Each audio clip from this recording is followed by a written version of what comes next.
Hello, I know it's been a hot second, hot minute. I wanted to take this video to talk about my new special interest, which is film photography. I guess I kind of took a hiatus of making videos on YouTube because I've been focusing on a mini project that I sort of accidentally, unintentionally sort of picked up that I think has been slowly working its way there without me realizing. And it's capturing everyday, normal, mundane moments and finding ways to capture the everyday, boring moments in a way that feels nice and magical and whimsical and sort of helps romanticize the things you would typically take for granted, wouldn't really notice, and things of that nature. And for, I think, a while now, I've been trying to figure out a way to sort of pay homage to the simple things in life, and I've naturally fallen into film photography, which I've thought about picking up for a really long time, but I hadn't really done anything to do it.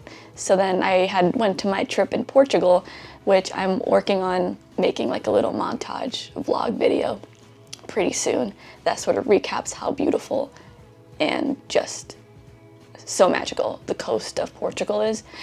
After that trip, I had brought my Osmo Pocket, which is what I'm using right now to film this, and it really just awoke this interest in travel videography and travel photography, and it made me feel really inspired to travel and capture very beautiful landscapes and beautiful just images of travel, of nature. Because when I had gone to Portugal, there were just all these gorgeous caves that felt like you were sort of in a storybook or in a fairy tale.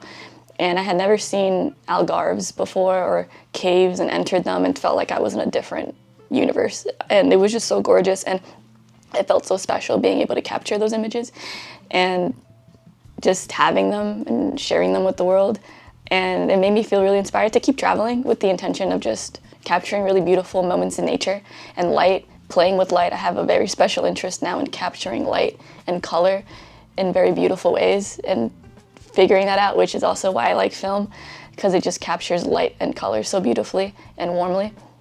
So I think moving forward, I've been trying to figure out ways I could travel, whether it be over a long weekend, a short weekend, a day trip, a bigger trip, maybe next year once I have more PTO, and just go to very beautiful locations and just capture them on film and video and camera and just storing a collection of them and sharing it. I think that's like a passion project that I'm working on and that I'm finding I'm really falling into and sticking with so far. Crossing my fingers I don't pick up another special interest. But I think this one is one I'm really going to stick with through, because photography is something that has consistently popped up throughout my life since I was a teenager. I have a lot of cameras, so I also wanted to sort of share all the cameras that I've collected over the course of these past 4 weeks, because something about me is when I have a special interest, I dive headfirst, and I full send a special interest. So I want to share some of the cameras I picked up, what I think about them, because a lot of reviews on the internet, and I want to add to the collection of the reviews on the internet of each of the cameras because I love them and they've been working great for me. And I know there's a lot of discourse on certain cameras, but I want to share why I love certain cameras and why I think it fits depending on what the person is looking for and what they're hoping to get out of it, and how they foresee their learning journey in film and photography to look like, given my own personal experience. So that was just a short intro. I'm going to get it started. I'm going to start the video off with sort of reviewing each of the cameras that I picked up and have been using for the past few weeks. And I'm going to end it off with some photos, maybe some videos of how my personal project is evolving, of capturing everyday moments, and just give you some examples of what the photos look like from each of the cameras I'm about to show and share about. Some I've edited it with Lightroom, some I didn't. So I'll also try to notate which photo was modified on Lightroom and which one came straight out of camera. And I'll also go into what film I used for each of the cameras as well. So yeah, we're gonna get it started, we're gonna get it rolling, and I hope someone, finds some value out of this and is inspired to go out and full send to special interest and see where it takes them, because I'm having a great time. So yeah, let's keep it going. So we're starting out with this bad boy. This is nothing too special, nothing too hot, but this is what I started out with.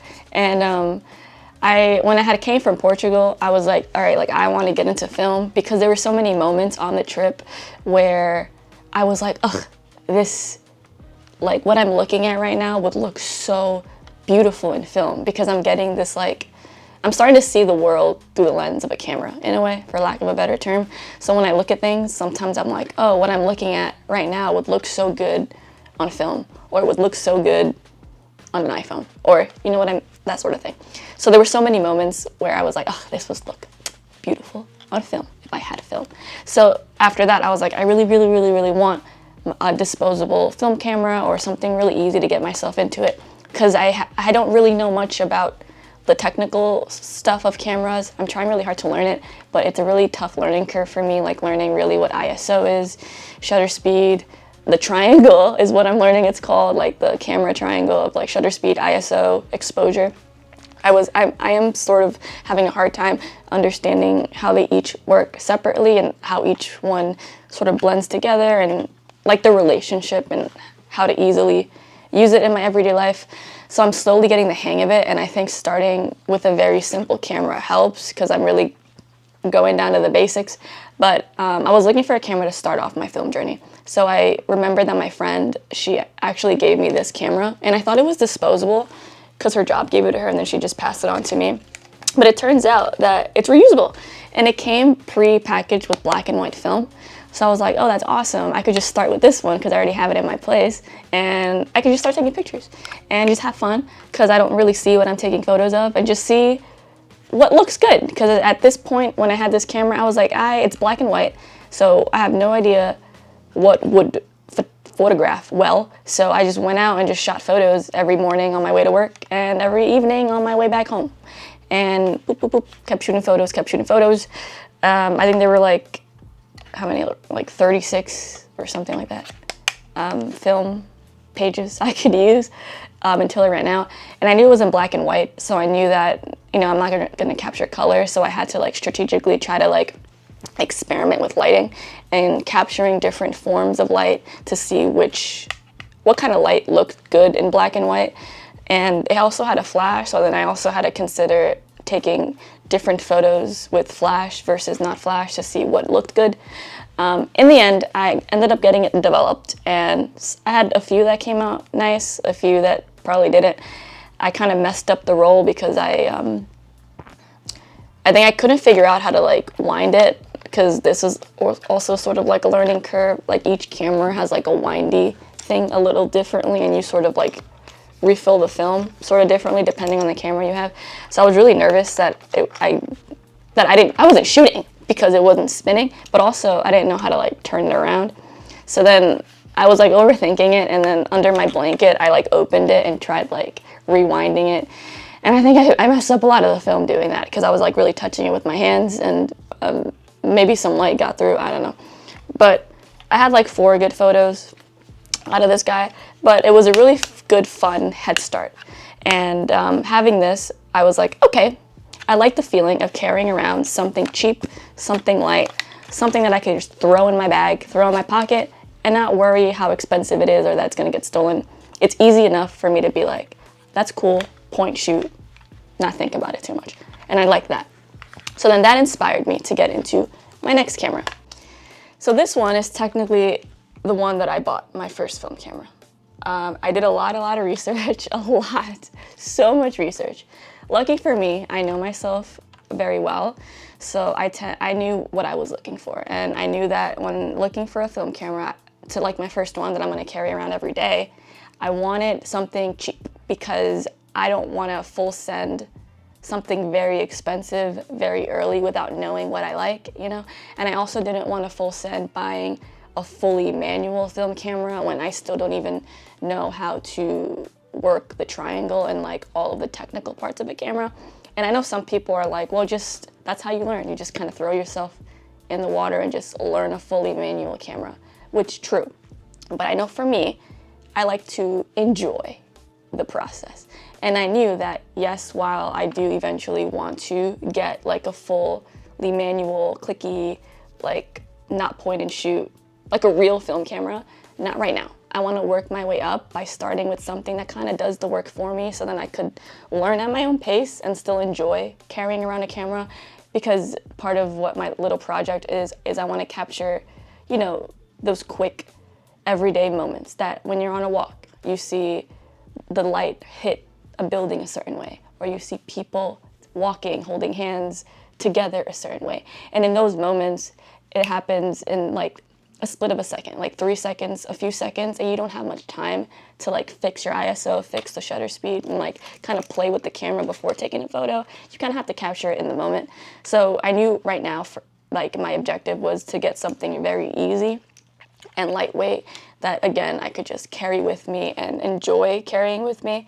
So I fell into Kodak. Also because partially Kodak holds a very special place in my heart, because as a kid, like Kodak was everywhere. And it just felt very nostalgic, and I knew I wanted this brown accent on the camera. That's just something that I knew that I would enjoy carrying around aesthetically.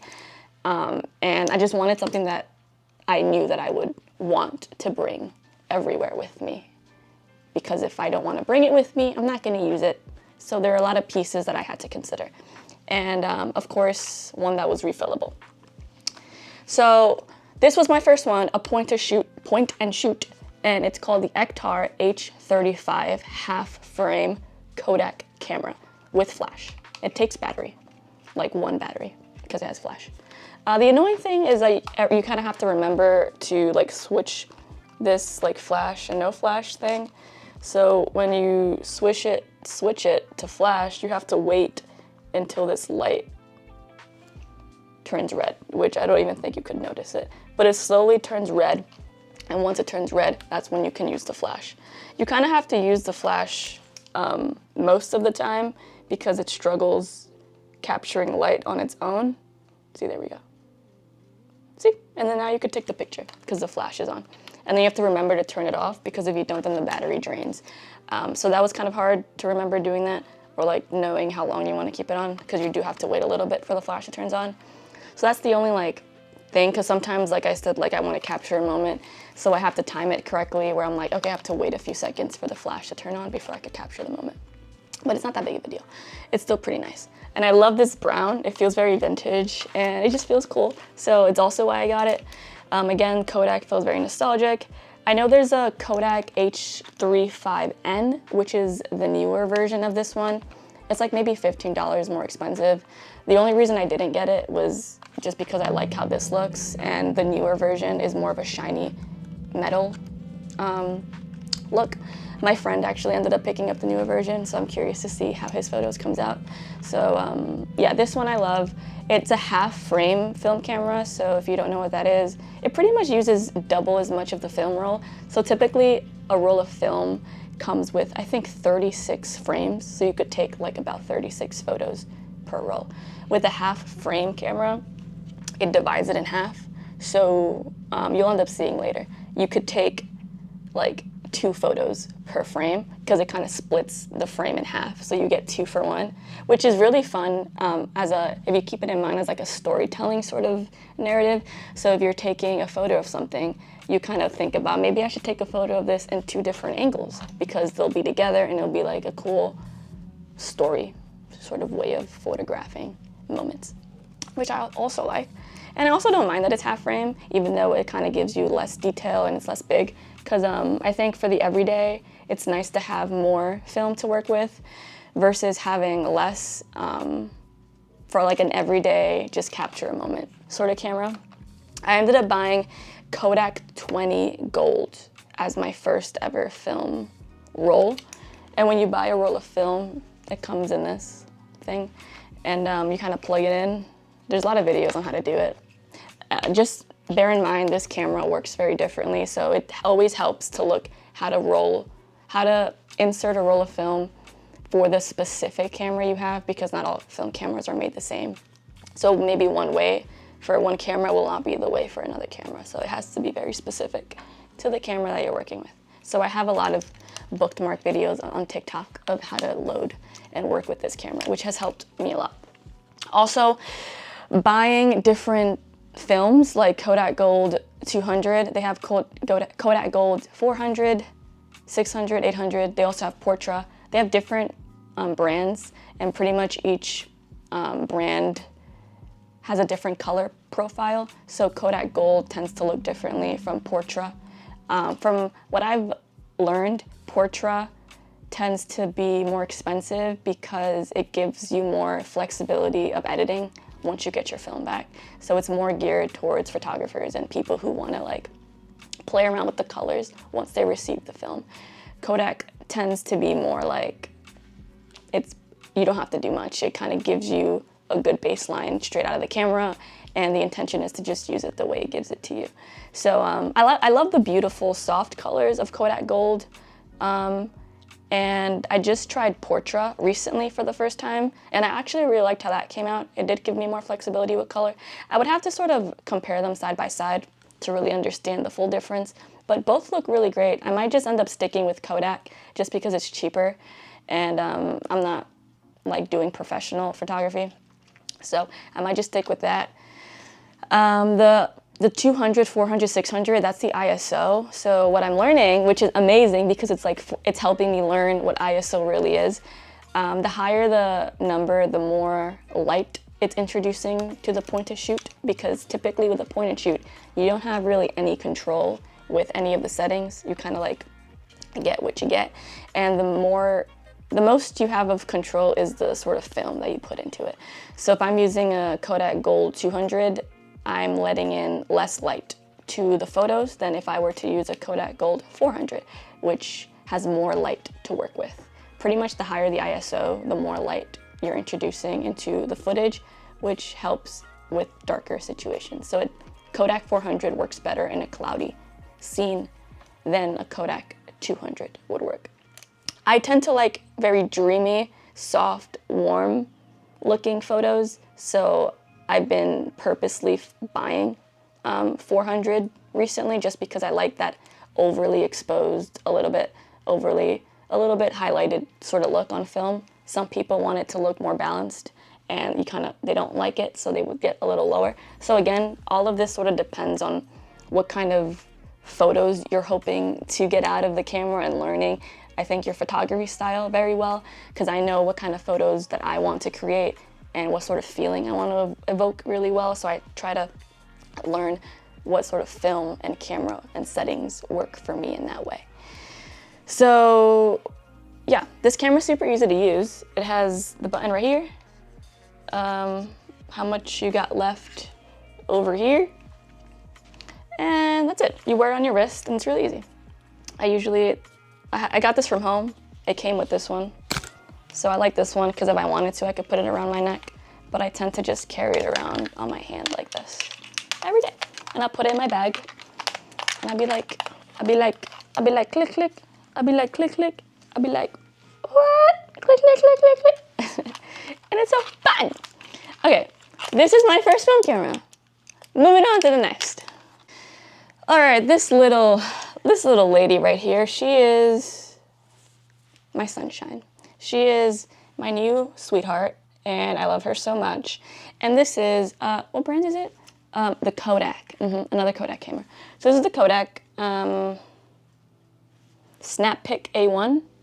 It's brand new, and I got it in this gorgeous gray color. They also have it in a white, which is also very gorgeous, but the gray just spoke to me intuitively, and I picked the gray for that reason. Because again, I wanted something that I felt happy carrying around, and I love how this looks. I love it. I love it, love it, love it, love it, love it, love it, love it. So I pick her. I did a lot of research. The reason I got another camera is because there were moments where I didn't want to capture half frame. And while I love my Kodak H35, it was only half frame. So I wanted an option that I could get a full frame film photo. Half frame, full frame. And I just want to give myself options depending on where I'm going and what my vibe is. So I knew I needed a second camera for just full frame photos. And again, I didn't want to spend a crazy amount of money because I didn't want to worry about damaging the camera or losing it, or just like the cost associated with just having an expensive camera for now. as I'm learning. So this one wasn't that bad. It was like $100, which is pretty sweet, I think. Was it 100? I think it was maybe like 60 or 80, something along those lines. Yeah, because as you'll see, my collection gets slightly more expensive as it goes. So this one wasn't that bad. It was that much. And I did a lot of research. And for this camera in particular, I noticed there was a lot of discourse on whether people loved it or thought it was an expensive gimmick. Now, I will say this camera is for a very specific type of person, and it so happens that I fall into the kind of person that this camera would fit for, and that is someone who wants the experience of having like an Olympus point and shoot, or like one of those vintage point and shoot cameras that just capture film very well, and it just gives them that look that they want, but they don't want to take a chance of buying an old film camera on eBay or buying like an old camera. This is for someone who wants like a vintage point and shoot, but wants it to know that it actually works, you know? Like I knew I wanted like an old camera, but I didn't want to take a chance of buying one on eBay that was like actually like 100 or 50 years old and take a chance that it might not work correctly or it wasn't just like functioning. And I wanted certain features that made it feel modern, but also gave me that old point and shoot feeling. So it's that for that type of person. Like it would really benefit someone who wants a point and shoot camera, like I said a million times, but doesn't want to take a chance on buying an old one. And this is honestly, I think, the only like modern point and shoot camera that is just like budget friendly, easy to use, and literally feels like all of the old original ones from the past. So if it's that kind of person. And why I love this camera so much is because it has such amazing additions to it. So it rolls itself, which is really cool. And I know for me, I get really nervous putting film in because I'm always scared that it's not doing it properly, or like that I'm like, I'm gonna mess it up and I won't know until I finish it. So I get really anxious about that because you don't really know if it really is pulling. So what's really cool about this camera is that when you turn it on, I don't know if you'll be able to see because of the screen frame rate might not match this frame rate. This camera actually tells you after you load it correctly. You have to look up videos of how to do it because this camera is very specific, so you want to look up how to load the film for this specific camera. So once you load it, you turn it on, and then you press like this button 2 times, and you press it 2 times again, and then you'll start hearing a mechanism where it's like literally pulling it for you. And then if you loaded it incorrectly or if the film isn't pulling, there's going to be like a signal on the camera saying that there's nothing there, and then it's going to automatically rewind or like try to put it all back in for you. I don't know how it does it, but it does it. So then when you open it to fix it, you're not messing up any roll of film, like you're preserving the film. Like it's like a foolproof way of a first-time person using film, because you know that if you fuck up, if you mess up, for lack of a better word, then it's gonna fix it for you, and it's like a foolproof way of loading film, and then you could open it, fix it, and then try again. So there's really like no anxiety of like, am I doing the film correctly? Is it loading? It literally tells you like if it's correct, because if it pulls it right and you're actually getting the film rolled in, then it'll let you actually take the photos, and it won't let you take photos if you're not doing it correctly. It also has flash, and the flash is really easy to use. And it has this like button here that lets you take close-up photos or far away photos. So you just switch it depending how close and far you are. My first roll, I played around a lot with the features, just like I said, because I wanted to understand what would look good in what lighting situation, what would look good with what setting, with what sort of like time of day. There are a lot of like factors that is fun to play with and learn depending on the camera. So I played around with like the close-up and the far away to see how close up it could get without it getting blurry, or how far away it had to be. So I did some learning about that. And then the flash, I had to do some learning of what looked good on flash, what looked too vignette, or what looked not great. Some people love the look of vignette. I'm honestly not crazy about it. I don't really like that dark corner look unless it looks very intentional, like I'm on the outside of a cave or like a doorway, where having a vignette would just make sense because it would just go with the vibe of like I'm in a cave. Otherwise, I don't like that look. So I find that depending on the situation, sometimes flash could give you sort of like a vignette, which if you like, works. But if you don't, be mindful of that.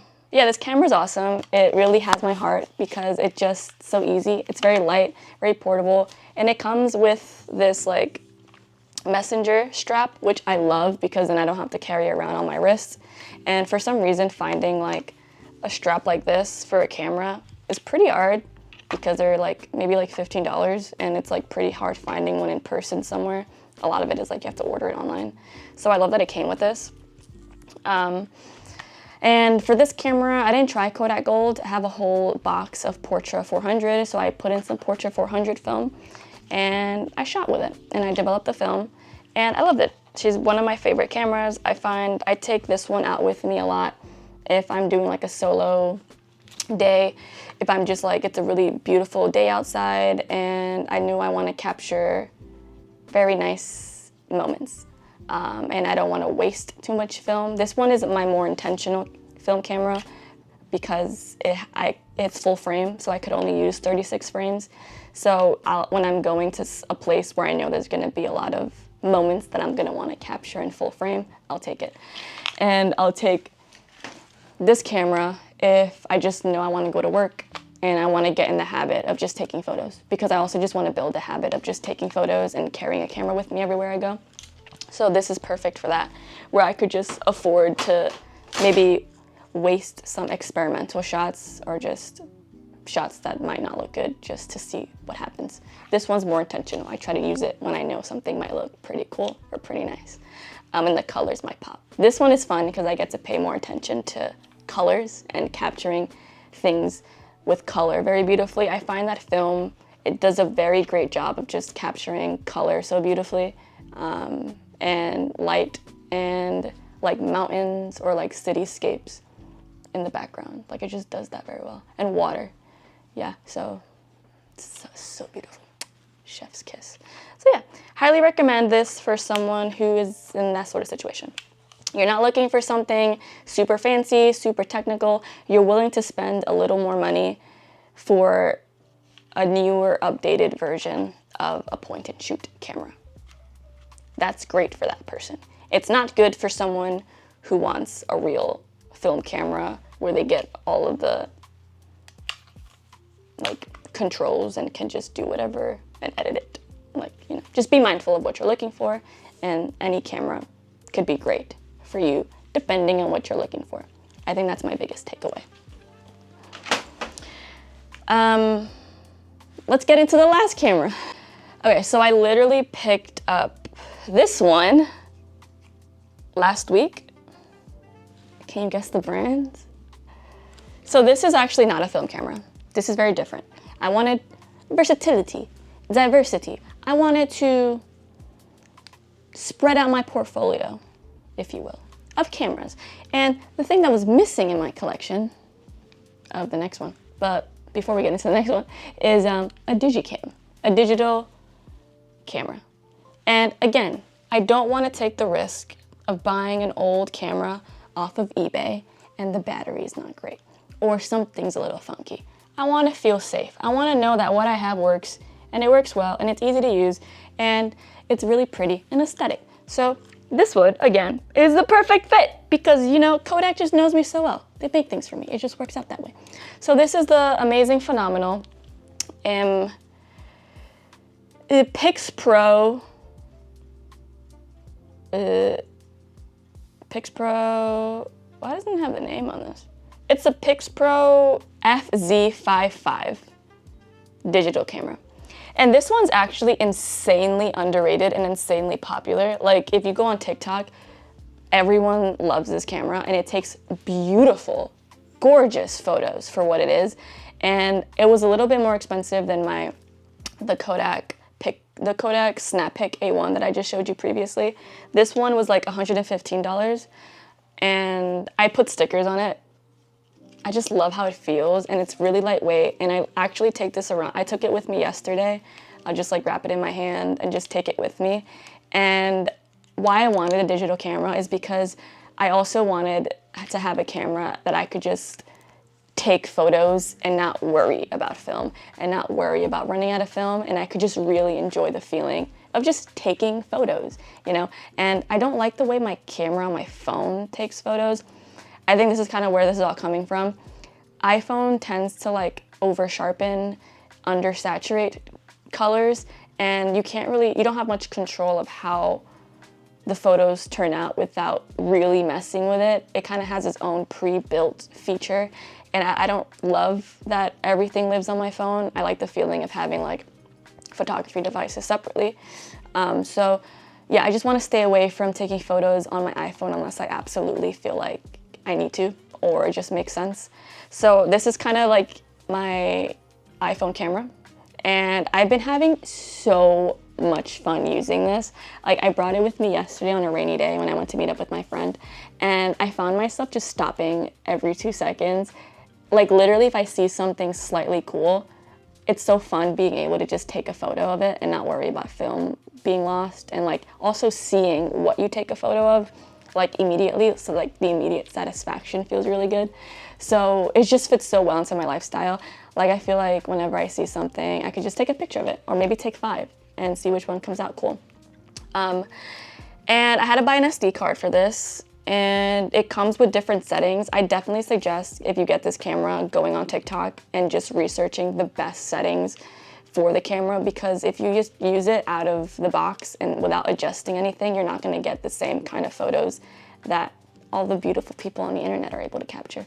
You really have to like hone down on the settings to get the most out of the camera, which isn't hard at all. Like, it's a lot of like simple settings, just that you have to be mindful of changing. But I'm having so much fun. I still haven't taken the SD card out, so I don't know how the photos are gonna look actually, but given how it looked on the camera, like, I feel really excited because it again has this beautiful, soft, almost Fujifilm look. Like, it looks like it could have came out of like a Fujifilm camera. And it just captures images and things so dreamy and warmly, and it's just amazing. And it has a zoom, so you can zoom in, and it has a flash. Obviously it takes batteries, so you have to buy batteries, but this is my new pride and joy, and I love her so much. She makes me so happy. Yeah, so this is my last camera that I have so far, my digital camera. I have one more, I promise, just one more for now, coming up in the works, and it is a Fujifilm X-E3. I ordered it used on Adorama because I have there's a store in the city that I want to pick it up from. I didn't order delivery because I don't have a doorman, but I ordered a used Fujifilm X-E3 with a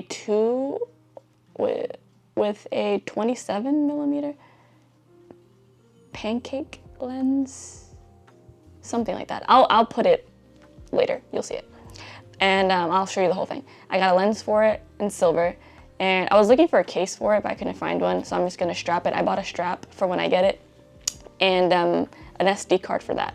So it's gonna come in a few weeks, and I'm really excited because a Fujifilm is actually the camera that I want. It is gonna be my new baby again, and I think that it was a pricey penny, you see. So that one was really expensive. It's more of an investment. That was like my real camera that I ended up getting, and kind of like my goal, because I do want the Fujifilm look. I just think it's so beautiful. Like, the way Fujifilm captures color and it looks like film, but it's like a camera. Like, I just love Fujifilm, and that was on my bucket list for a really long time. So doing a lot of research, I was able to find a more affordable one that kind of fits my style and fits my aesthetic, and yeah, it's coming in the mail. I'm gonna pick it up soon, so I'll update you on how that turns out. But I think the price in total, because came out to $900, including the lens. Without the lens, the camera used, I think is 600, and then the lens was like 300 used, I think, or new. No, I think the lens was brand new. Yeah, so together it was like under 1,000, a little bit, with the SD card. So I'll be able to, that's my real camera. So I would use that camera when I go on like trips or locations where I'm like, I have a vision. I really just want to actually play with the ISO, play with the exposure, really dive more into playing with the mechanics of a camera. And I think that's really going to be the one where I'm learning like the ins and outs of like the triangle and how exposure and light and all of that works together. And I'm just going to have so much fun with it because I'm going to shoot it in like RAW. So that's going to be like my like, not my final boss, but just another fun camera to play with. That's gonna tie in my journey together. So I have a camera for every sort of intention, which is good, which was my goal. I want to have a camera for every situation, so I could feel like I could express my project or my ideas the way I want to express it. So then my final boss camera, which I don't foresee myself getting until maybe like a year from now or so, is I want to get like a real vintage, what do they call it? SLR film camera. So I want an SLR. And an SLR is like the ones that like has all the manual, like you manually change the ISO, you manually change the exposure, you manually do everything, and then you put in the film. It's like the whole, kind of tying everything I will hopefully learn together. So then when I'm taking a photo, I'm like literally creating a photo. It's like the closest I think someone can get to creating a photo themselves, because you have to actually like paint with light, because you have to insert the right setting for the right light, for the right situation, and you can't see it because it's film, so you only know how it comes out after you've like develop it. So that's going to be the closest to get to like producing a real photo that's yours, because you're manually inputting everything yourself. You can't really rely on much other than like the film stock that you put in. So that's my final boss. So I'm hoping to, in my journey, eventually work my way up to getting like an SLR camera. I think that'll be really cool to really like practice that muscle and keep learning and do it myself. And then I could actually frame stuff that I'm proud of and figured out to do.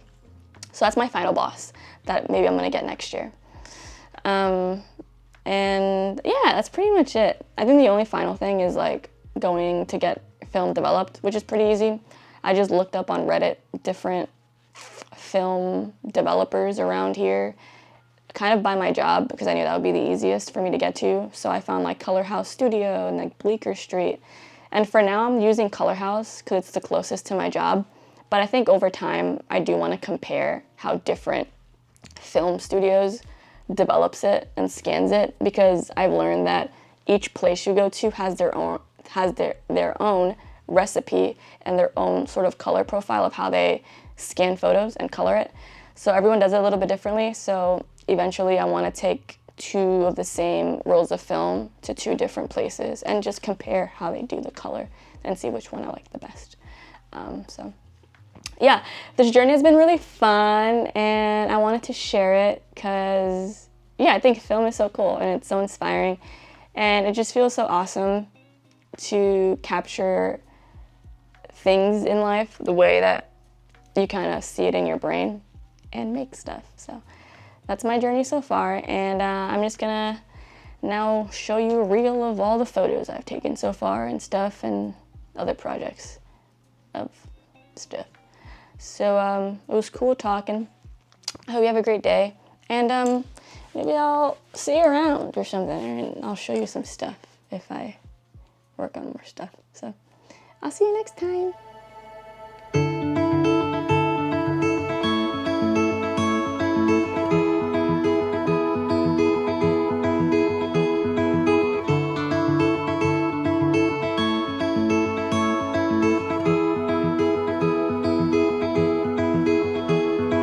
We're all falling and we need a place to hide, a safe place somewhere in the woods we can start a fire. All we know is what will be our home. We will stay until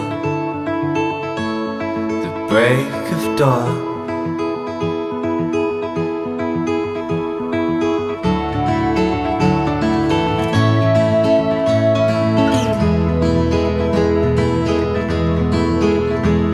The cold night takes us to a place to escape the chill.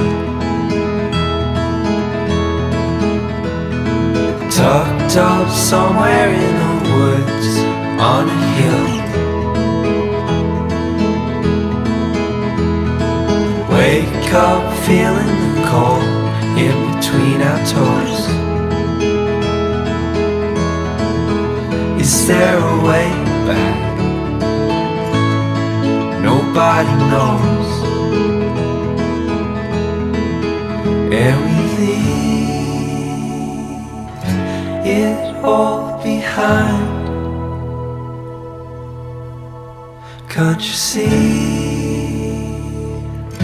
We need some time. And we all sit around the fire. We feel a little warmer now. And we all sit around the fire. We feel so much better now.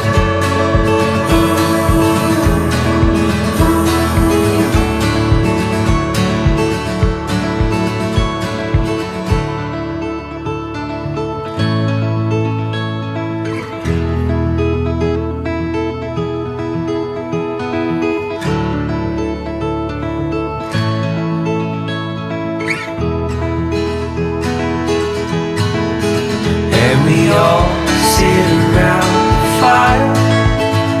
We feel a little warmer now. And we all sit around the fire. We feel so much better now. And we all sit around the fire. We feel a little warmer now. And we all sit around fire. We feel so much better now.